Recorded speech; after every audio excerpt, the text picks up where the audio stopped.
Hai hai hai, ketemu lagi di Bangkang Channel. Hari ini Bangkang akan berbagi alur cerita film dari Shyam Singha Singh yang keluar di tahun 2021. Film ini diperankan oleh Nani yang berperan sebagai Vasudev dan juga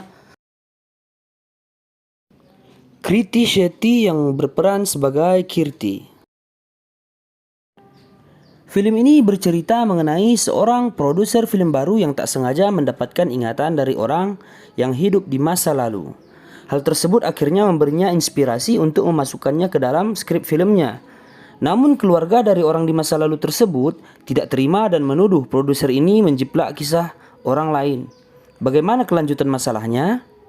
Nah, sebelum itu jangan lupa dukung channel kami dengan menekan tombol subscribe ya, agar tidak ketinggalan alur cerita film terbaru yang kami upload.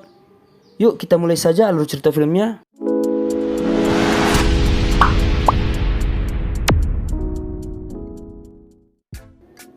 Film ini diawali dari Vasudev, seorang film entusias yang berniat membuat film pendek sebagai portofolionya agar mendapatkan tawaran membuat film komersil pertamanya. Vasu pun berniat melaksanakan audisi untuk menemukan pemeran utama dari film pendeknya tersebut. Hari audisi pun tiba, namun semua yang melamar di sana benar-benar tidak sesuai dengan kriteria yang diinginkan Vasu. Saat berniat pulang dari kafe, tempat audisi yang dilaksanakan, Vasu tak sengaja melihat seorang wanita bernama Kirti yang benar-benar sesuai dengan kriteria pemeran utama dari film pendeknya. Dia pun berniat menawarkan peran utama untuk wanita tersebut. Namun Kirti menolak. Tidak tertarik. Vasu pun tidak putus asa. Lalu dia mengikutinya sampai ke rumah Kirti. Saat Kirti marah karena tingkah Vasu dan temannya, ayah Kirti pun keluar dan menyarankan anaknya untuk menerima tawaran Vasu dan menganggapnya sebagai aji mumpung. Vasu pun menggunakan foto Kirti yang ketika berada di kafe sedang merokok untuk mengancamnya agar mau berperan dalam film palsu tersebut. Akhirnya Kirti pun tidak punya banyak pilihan selain menerima tawaran tersebut. Lalu rekaman pertama pun dilaksanakan. Berbagai cobaan mereka alami saat melakukan syuting filmnya Vasu. Dari hujan yang terjadi di lokasi syuting dan rekaman yang tak seberapa sampai tidak sengaja ditahan oleh polisi setempat karena berani menerbangkan sebuah drone di atas rumah salah satu pejabat yang ada di sana. Ayah Kirti pun harus turun tangan sebagai jaminan agar mereka dapat keluar dari penjara. Kirti pun sempat ingin berhenti karena menganggap itu hanya menyulitkan dirinya saja. Namun Vasu kembali memohon agar menyelesaikan syuting yang sudah mereka mulai, dan itu adalah impiannya sejak lama. Melihat kegigihan Vasu, akhirnya Kirti pun kembali luluh. Seiring berjalannya waktu rekaman mereka, Kirti pun mulai suka terhadap Vasu yang sangat antusias dalam pekerjaannya. Suatu hari, saat rekaman, Kirti diganggu beberapa pria nakal. Akhirnya Vasu pun marah lalu menghajar mereka. Namun Vasu tak sengaja dipukul oleh orang-orang jahat tersebut. Telinganya pun berdarah dan tiba-tiba ia seperti berubah menjadi orang lain. Lalu dia menghajar beberapa pria jahat tersebut. Syuting pun selesai dan Vasu mengajukan film pendeknya tersebut ke salah satu rumah produksi. Ternyata mereka suka dengan hasil pekerjaan dari Vasu dan menawarkan Vasu untuk merekam film komersil pertamanya. Vasu pun bekerja keras untuk menyelesaikan skrip film komersil pertamanya. Vasu yang stres karena skrip yang tak kunjung selesai akhirnya minum-minum dan tiba-tiba sekelebat teringat suatu kejadian yang akhirnya ia tuliskan ke dalam filmnya tersebut. Vasu, Kirti dan rekan-rekannya pun merayakan pekerjaan pertama Vasu sebagai sutradara film. Malam itu rekan-rekannya lebih dulu pulang dan tinggallah Vasu serta Kirti berdua. Kirti pun mengungkapkan bahwa ia ada rasa terhadap Vasu yang ternyata Vasu pun demikian. Akhirnya malam itu mereka hampir melakukan prikitiu Sampai ketika Fasu tak sengaja melihat sekelebatan ingatan mengenai seorang wanita bernama Rosie, lalu menyebutkan nama wanita tersebut. Kirti pun yang mendengar Fasu menyebutnya akhirnya marah besar, lalu memutuskan untuk pergi meninggalkan Fasu. Produksi film Fasu pun dimulai. Ternyata film Fasu sukses besar dan menjadi buah bibir karena ini adalah produksi pertamanya sebagai produser.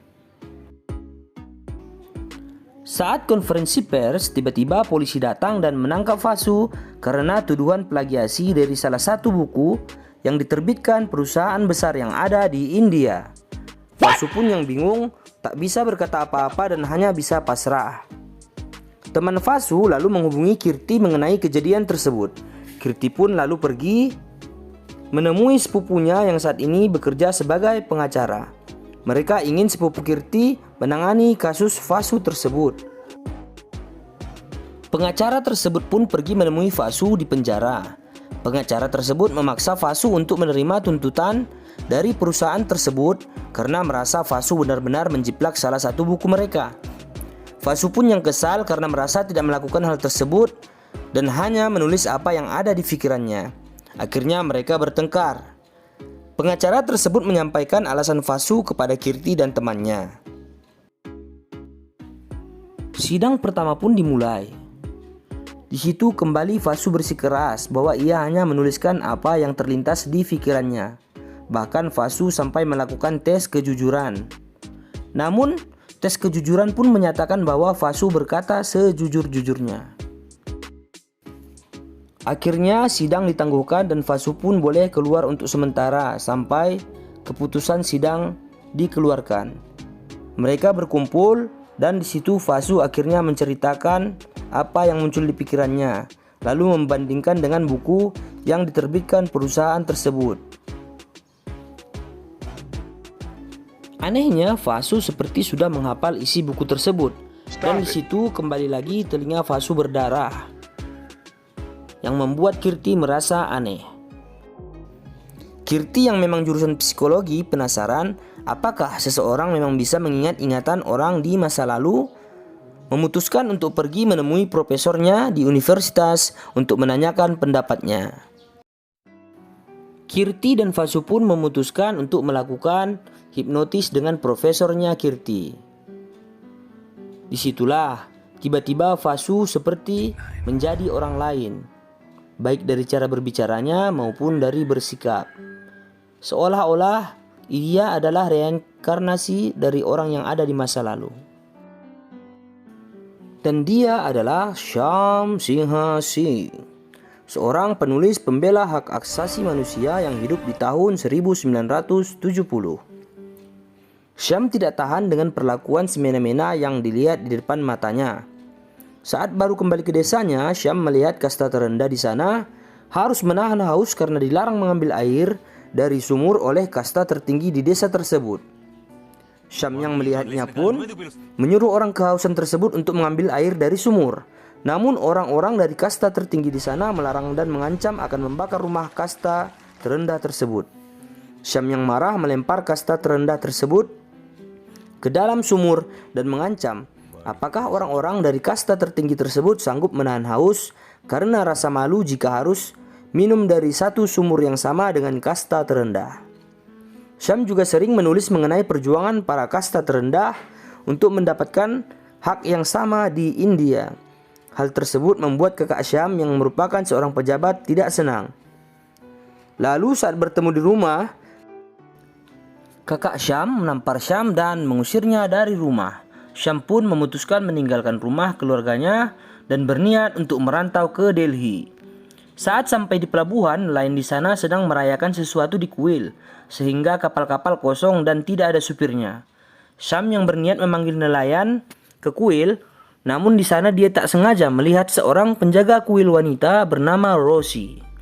Rosie biasa menampilkan tarian-tarian pujaan kepada para dewa. Syam langsung jatuh cinta pada pandangan pertama kepada Rosie. Syam pun mulai menunjukkan jurus pamungkasnya sebagai pria tampan berkumis yang membuat Rosie sering terbayang-bayang ketika akan tidur malam. Suatu hari, Syam mengajak Rosie untuk pergi keluar dari kuil dan menunggunya di saat tengah malam. Rosie pun akhirnya memberanikan diri untuk menyelinap keluar dari kuil dan datang di jam yang telah ditentukan dengan Syam.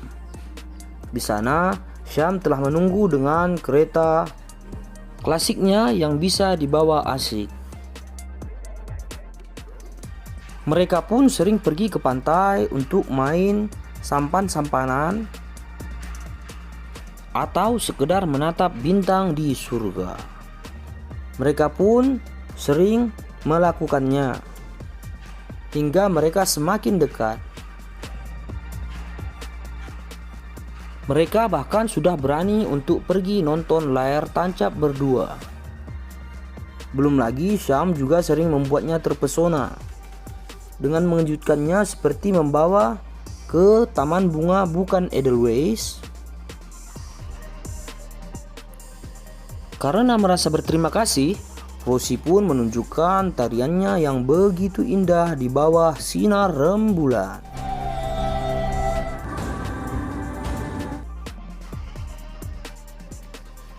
Syam pun mengungkapkan keinginannya untuk mempersunting Rosie. Namun saat itu Rosie masih merasa takut karena statusnya sebagai penjaga kuil. Esok harinya, Syam yang menunggu Rosie tidak kunjung keluar memutuskan masuk ke dalam kuil dan melihat Rosie sudah dalam keadaan tergeletak dengan bekas-bekas pukulan yang ada di sekujur tubuhnya. Ternyata Rosie mendapatkan pukulan dari pemimpin kuil, di mana ketika pemeriksaan ia membela seorang anak kecil yang ingin dibawa oleh pemimpin kuil untuk dijual. Karena pemimpin kuil marah, akhirnya Rosie pun dihajar habis-habisan. Syam yang kesal memutuskan untuk membalaskan dendam kepada pemimpin kuil tersebut.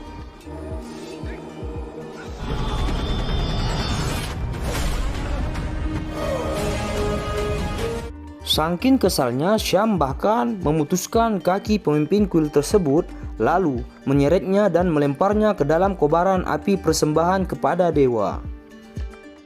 Ketika jemaat kuil memutuskan untuk menyelamatkan pemimpin tersebut, Syam menghalangnya kemudian berkata, pria yang kasar dengan wanita sama kasarnya terhadap para dewa-dewanya. Syam pun mengajak Rosie untuk pergi meninggalkan kuil tersebut. Mereka pun merantau ke Delhi. Syam kemudian membeli koran dan mendatangi penerbit koran tersebut. Lalu mengajukan diri bekerja di penerbit tersebut dengan syarat disiapkan tempat tinggalnya dan juga Rosie. Syam merupakan orang yang romantis, bahkan rela memasak saat istrinya tidak bisa memasak menyambut tamu yang baru datang. Mereka pun memutuskan untuk menikah. Syam sehari-hari bekerja sebagai buruh di pabrik tersebut dan malam tetap melanjutkan tulisan-tulisannya, serta Rosie bekerja untuk mengajar anak-anak di sekitar sana berlatih tari. Syam sangat sayang terhadap Rosie. Bahkan ketika Rosie dikabarkan bahwa ia tidak bisa hamil, Syam pun menguatkan istrinya dan memintanya bersabar. Suatu hari ia menawarkan tulisannya kepada pemimpin koran tersebut, dan ternyata pimpinannya suka dan memutuskan menerbitkan tulisan Syam. Akhirnya Syam pun naik jabatan dan menjadi salah satu penulis tetap di koran tersebut. Bahkan Syam sudah bisa menerbitkan buku sendiri. Tulisannya sering sekali mengundang kontroversi, sehingga pemimpin penerbit koran tempat Syam bekerja pun ditangkap. Namun itu tidak membuatnya menyerah dan justru semakin berani membuat tulisan-tulisan lebih kontroversial lagi. Ketika mendapatkan cek hasil kerjanya, Rosie memberitahu Syam bahwa ia khawatir dengan keadaan rekan-rekannya di kuilnya yang dulu. Syam pun mendapatkan ide dan kembali membahas mengenai ketidakadilan yang didapatkan seorang wanita yang lahir di India. Syam bahkan bisa membangun gedung perlindungan untuk para wanita yang ingin mendapatkan hak asasinya sebagai seorang wanita. Di suatu malam ketika sedang bersantai, Rosie menyatakan bahwa ia sangat bahagia karena Syam jatuh cinta kepadanya dan mengungkapkan keinginan terakhirnya, yaitu meninggal dalam keadaan sedang dipangku oleh Syam. Roy, adik dari Syam yang dekat dengan Syam, suatu hari tiba-tiba datang ke rumah Syam dan mengajak Syam untuk pulang ke kampung karena ada urusan mendesak. Rosie pun memberitahu Syam bahwa perasaannya tidak enak dan melarang Syam untuk pulang ke kampung. Namun, karena itu permintaan adiknya, Syam tidak dapat menolak meski berat hatinya untuk meninggalkan Rosie seorang diri. Disitulah kali terakhir Rosie melihat Syam dan berpisah. Di tengah sungai tempat mereka menyeberang, Syam memberikan sebuah tulisan yang belum ia publikasikan kepada adiknya Roy untuk disimpan sebagai kenang-kenangan. Mereka pun tiba di rumah. Tentu saja Syam merasa senang karena kembali diundang ke rumahnya. Ternyata di sana ia diminta untuk memberhentikan apa yang ia lakukan, namun Syam dengan tegas menolak. Namun ketika sedang lengah, ia ditusuk oleh kakaknya sendiri yang membuat ia tidak menyangka. Akhirnya di situ Syam pun tewas dengan tusukan dari kakak kandungnya sendiri. Roy yang baru kembali dari pasar merasa terkejut namun ditahan oleh anak buah dari kakaknya. Vasu yang terbangun dari hipnotisnya pun memutuskan untuk pergi ke penerbit koran yang dulu merupakan tempat Syam bekerja. Namun di sana hanya tinggal barang-barang peninggalan dari penerbit koran tersebut.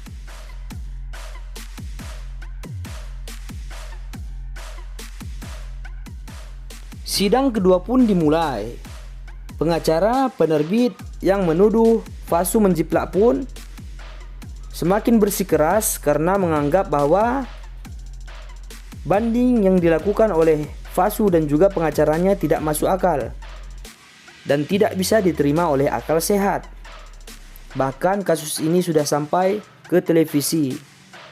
Vasu dan pengacaranya pun memanggil saksi terakhir mereka, yaitu Roy Singham Singh yang merupakan adik yang paling dekat dengan Syam Singha Singh.